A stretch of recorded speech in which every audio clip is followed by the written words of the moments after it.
Lovely. Excellent. Thanks, Meredith. So if I haven't met you before, my name is Penny Hay. I'm a reader in creative teaching and learning at University in the UK, Southwest UK.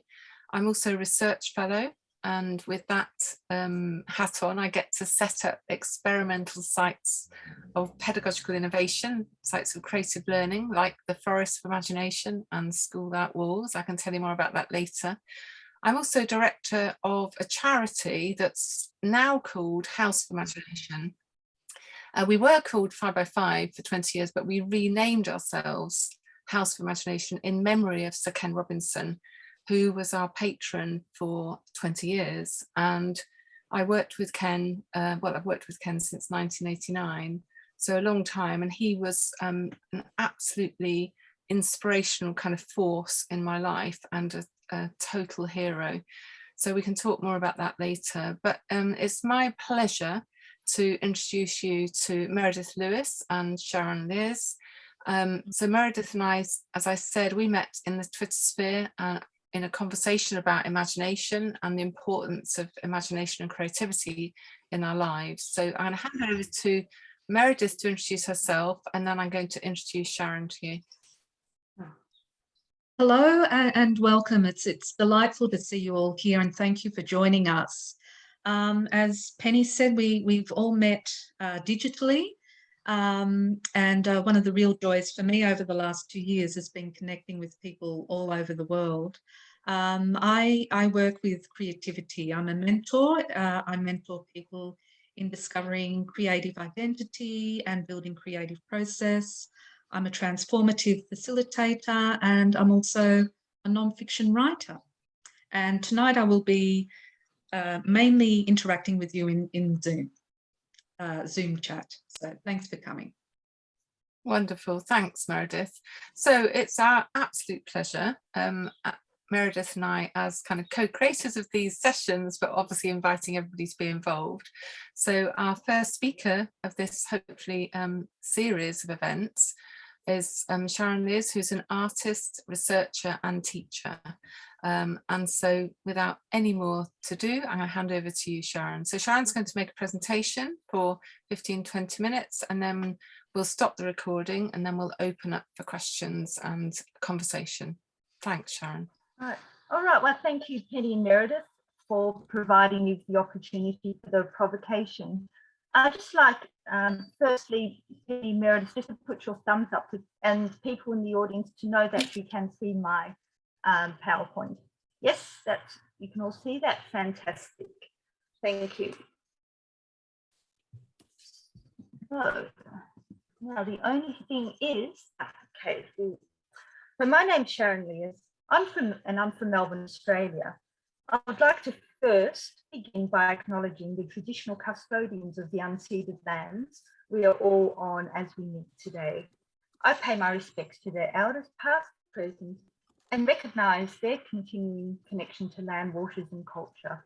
And today I am on the Wurundjeri country. So this is something in Australia that we do. People from Australia, if you can say which land you're on today, that would be wonderful. Okay, now I'm going to start with this painting. Now this is painting the Sunday used from the Stephen Sondheim musical Sunday in the Park with George, and it's a pointillistic painting. And the reason why I chose this was for many reasons. Stephen Sondheim recently passed away, and his contribution to the arts transcended boundaries. I was fortunate enough to hear him in conversation in Melbourne when I was working with the Victorian Opera and writing program notes for his productions. Sunday in the Park with George is one of my favourite musicals. I just found it fascinating that he could write a musical based on a painting. The last lines of the finale, if you have heard the musical, he has these words: white, a blank page, or canvas, his favourite. So many possibilities. That's where I believe we are now in society. So my background. So I've worked as a performer, a researcher, and a teacher, lecturer in Australia, Malaysia. I've been an arts consultant, and I've worked for UNESCO in the country which was formerly known as Afghanistan, and which I will refer to in this publication today as Afghanistan.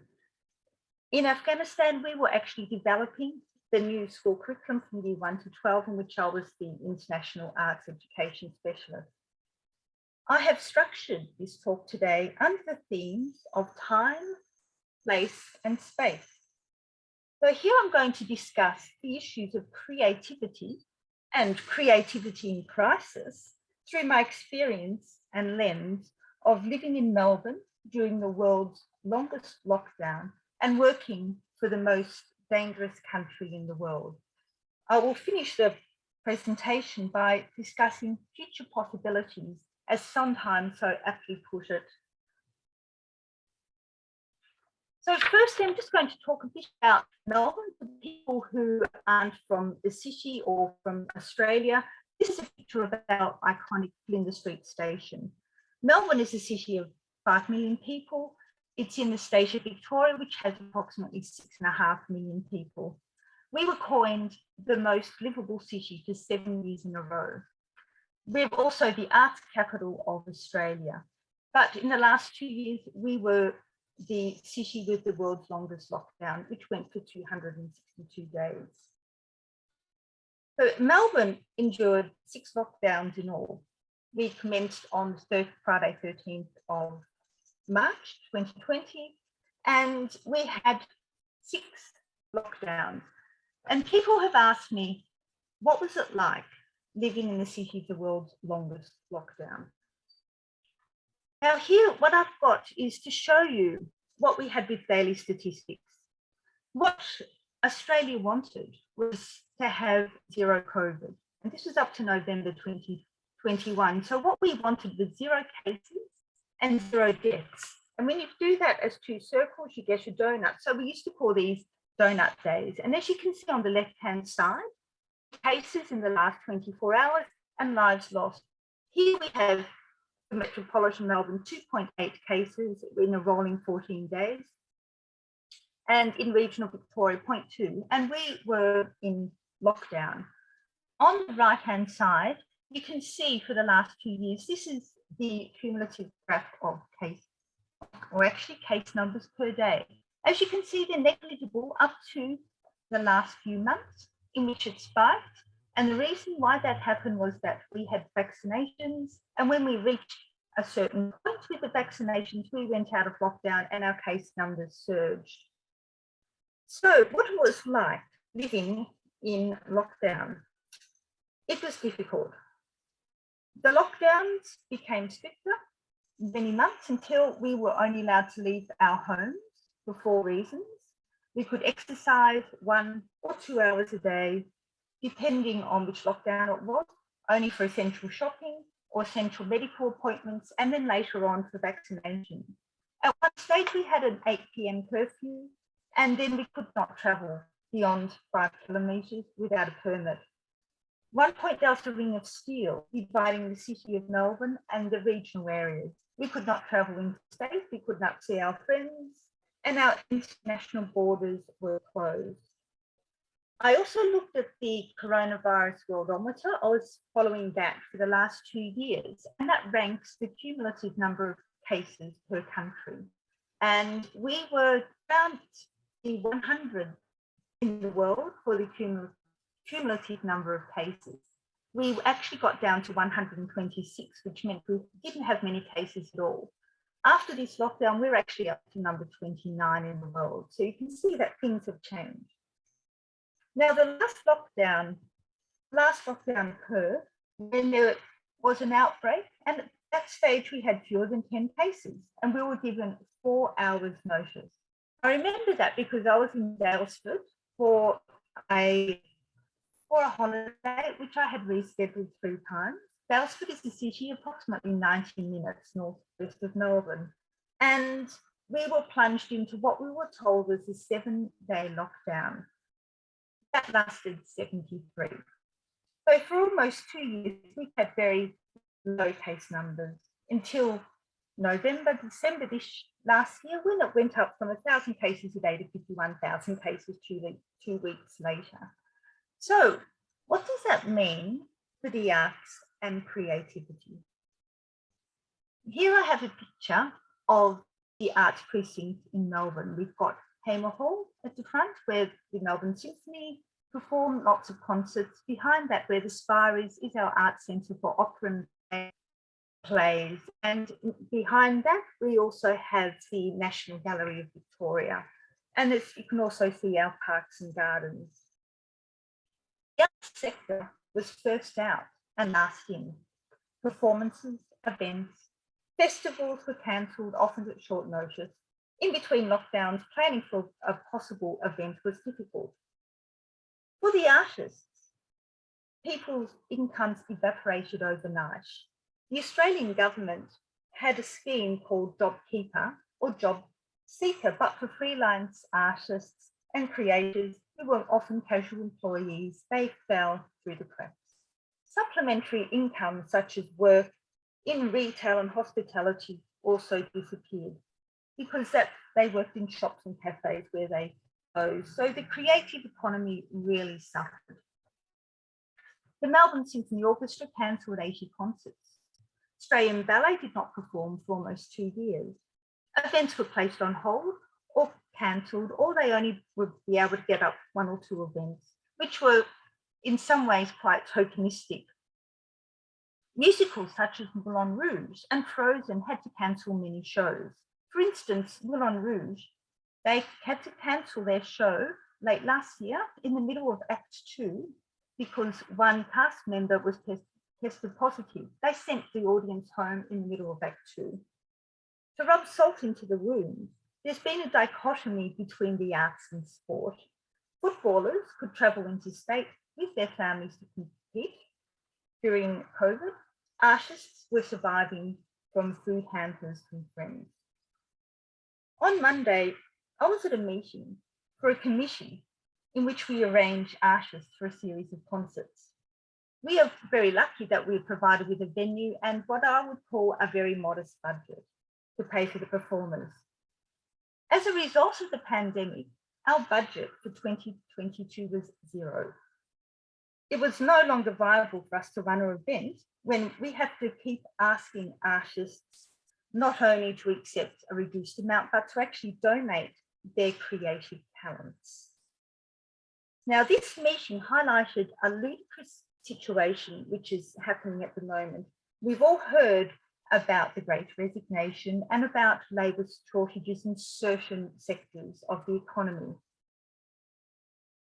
Just before we commenced the meeting, we were having a chat with one of the managers, and she commented that she has a 15-year-old relative and he got his first job. And this job is washing dishes at a restaurant. She was telling us how he is earning $100 an hour washing dishes. And it was due to the supply shortages and the incredible demand for this skill. To put this into perspective, the minimum wage for a 15-year-old is $7.48 an hour. An aged care worker who looks after our most precious people in society, they've just had a pay increase from $20.33 an hour to $21.96 an hour. According to the Victorian Music Teachers Association, the minimum hourly rate for a qualified music teacher is $81 an hour. A rehearsal or call with the Melbourne Symphony Orchestra, which is usually around 2.5 to 3 hours, ranges from $60 to $80 an hour, not including a 20% loading. So as you can see, the creative economy, we are in crisis. Here I've got a list just for people from overseas to get an idea of wages. These are the weekly wages. So just put in the back of your mind, a 15-year-old earning $100 an hour at the moment washing dishes. I do realize that this is not, it's going to change, but it gives you an idea that musicians, or artists, you have to perform for free against what the other wages are. However, Humans, we need the arts, we need creativity. It is part of our expression. What we've noticed, even though when we create, we need that face-to-face contact. We need those impromptu meetings at concerts and events. They stopped for 2 years, but it has not stopped us from being creative. As Penny said early, just before we started this presentation, we met online. It has provided opportunities for people to meet one's tribe who otherwise would not have met. So meeting Penny Hay, who's in Bath, this would not have happened if we did not have the internet. And meeting Meredith online as well would not have happened if we did not have this other means of being creative. Ironically, Meredith lives 11 kilometres away, but we have not had the opportunity to meet face to face. I'm now going to turn accounting for UNESCO in Afghanistan. This was in 2019 to 2020 when I was most fortunate to have worked as the international curriculum consultant for the arts for years 1 to 12. This was in collaboration with art specialists from universities in Afghanistan, their Ministry of Education and UNESCO. The work was conducted across 3 languages, Dari, Pashto and English. I'd learned a bit of Arabic before, which was enormously helpful. Due to safety issues, we actually could not go to Kabul to do the work because of the danger, so we actually met in one of the neighbouring countries. The Afghanis, they were full of hope for change. They were switched on and eager to learn. Their curriculum had not been updated for years, and they were aware that the world around them had also changed. The arts for them was a very sensitive area due to the Taliban. We went through subjects. What we agreed on was visual arts, handicrafts, calligraphy, which was a very important part of their culture. Drama was accepted, dance was banned outright, and music was a sensitive issue. It was only allowed in the curriculum if it was singing in unison, boys and girls separately, and it was either the national anthem, and as well as that, they were allowed patriotic songs. We had issues of how to teach the arts with no resources. These were teachers who were working in remote villages and towns where the school had been bombed due to war. The teachers also had interrupted training due to war as well. Well, through months of work, as you can see on this screen, we managed to develop the years 1 to 6 curriculum, and we were ready to work in March 2020. And we all know what happened in March 2020 and why I couldn't actually go over there. So I've still been in contact with my Afghani friends since working for UNESCO. It made such a large impact on my life. One was a female artist, single, living in a multi-generational family and working at a higher educational institution. For this talk, I'm going to call her Permaz, which means waiting. The best way to describe the last 6 months of her life was the day before and the day after that fateful Sunday in August, August the 15th. I was in contact with Permaz the week before, during August 15. We were writing to each other. She wrote to me, "They are on the way to the palace," in which I sadly replied, "They are already in the palace and they have taken over." From that day, she has not left her apartment. She has not gone outside. She can see the Taliban outside her window. This is a picture she sent me of the Afghanistan flag. I asked her whether she could get some of her male relatives, father, brothers, cousins, to go back to the university to collect her artwork. She told me that the day they invaded, they put a padlock on the front door of the campus and it's been padlocked and no one could go in. Her artwork is probably all destroyed now. They are now living off their savings. COVID for them is the least of their worries. They've had a measles outbreak, something that first world countries don't hear about. Their first worry is safety, then food. People are now starving. This picture here is something she sent me. As you can see, it's a beautiful piece of art. She didn't know that I was a harpist, so it's quite lovely that we have this synchronicity. We've been speaking about our lives in the last 6 months. Both of us are creative, both of us are artists, both of us have been in lockdown, but for very different reasons. Since August 15th, I've been trying to get her out. We've heard about the girls from the Conservatorium of Music with Ahmad Samas. They're now in Portugal. We also heard about the soccer team, the female soccer team that were helped out by Alison Batterson, a lawyer from Sydney.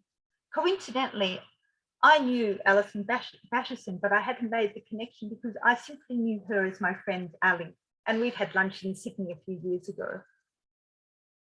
These groups of women that have been able to leave Afghanistan to practice their creativity in such dangerous situations, they've been able to do that because they've had support by high-profile organisations and people such as Kim Kardashian, who've been able to help them. However, a single female artist is much more difficult to help and very dangerous to get out of her country, let alone her street. In a quagmire, all we can do is hope that something changes and support her one day so that she can actually safely practice her art again. For her, creativity is not in crisis, it's a dangerous profession. So I see the future, creativity, I see the year 2022 as a year of hope. These problems have brought through opportunities of great change. I'd like to highlight 3 ideas which have supported the creative economy, followed by my vision for the future. The first idea that has stemmed from this has been what was known first as the Melbourne Digital Constable, which is now the Australian Digital Constable, which was founded in March 20 by Adele Schoenhardt and Chris Howlett in response to the first lockdown in Melbourne. This has been to connect artists and communities. The second is over in Ireland. They're supporting creative artists by £25 million for a program which they're either going to implement this year, this month, or next month. They have 2,000 artists, actors, musicians, and other performers that are expected to receive a basic income or minimum wage £10.50 an hour for 3 years. This is not reflective of their skills or expertise, but what it does, it provides them with security. The third one is from Finland. In 2015, they launched the Arts Equal project at the University of Arts Helsinki, which I've been very fortunate to be there. With €6.5 million budget, it's been the biggest research project in the field of arts that's ever taken place in Finland, and it examines the arts as public service across different sectors of society with equality as the starting point, exploring how the arts can meet the social challenges of the 2020s. For me, what I see as my vision is to be released from these borders and barriers of the arts, what we've had in the last 2 years of lockdown. I believe creativity transcends borders, boundaries, countries, languages, geography, and culture. The last 2 years has shown how creativity can still flourish online. I see that my friend Permaz could disseminate her work online. We could team with people from all corners of the globe to create. So my concept is a creativity without barriers, or a creativity without borders, providing scope for a hopeful future. I'm going to go back to the painting at the beginning of the talk and how Stephen Sondheim said at the end of his musical Sunday in the Park with George, the lines was a blank page or canvas. I now see this as a blank page or computer screen. Our favourite, so many possibilities. Thank you very much. Thank you, Sharon, so much. That was absolutely beautiful and extremely thought-provoking. I think if you could stop sharing your screen now, and Meredith will also stop recording, so that this is more of an open space, and I'm